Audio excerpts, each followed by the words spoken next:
about the all of a sudden syndrome. The all of a sudden syndrome, by the way, does anybody notice that I say all of a sudden a lot? I say now that I say it, you're gonna really notice that I say all of a sudden a lot. So there's this thing in business called the all of a sudden syndrome. Here's what happens. We tend to, you remember change blindness, right? Remember change blindness?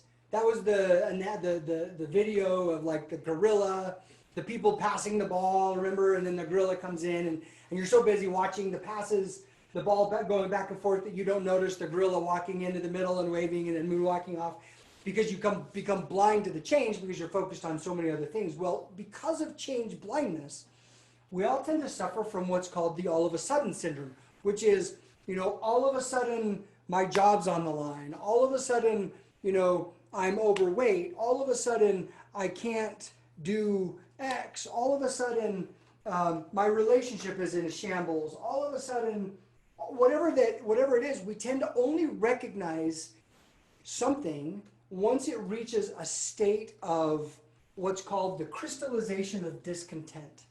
And meanwhile, all this time, this thing has been evolving, and it's this entropy that has been happening, and it's this state of decay, but we don't recognize it.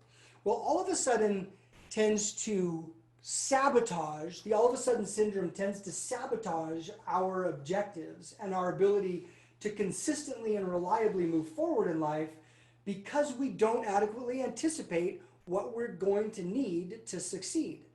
What are the barriers that are going to hold us back, and what are the things we need to be able to get there?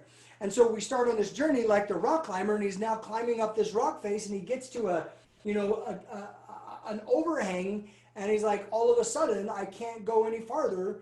But it didn't happen all of a sudden. He could have looked, and he could have realized that there's an overhang, and he needs a special clip and a special, I don't know, I'm not a rock climber, but whatever, special tools that allow you to do that. Dynamite. And it's, yeah. I don't know if dynamite's what you want to be using when you're in the, but maybe, okay, yeah, sure. So the problem that we have is we don't adequately anticipate the things that are going to stand in our way and the resources and assets and tools and the things that we're going to need in order to succeed. And so then we get on our journey, we get to a critical point, and then we stall and we fail. And we lose all of our momentum because we didn't adequately prepare and we didn't put that into our plan. So the point is simply this.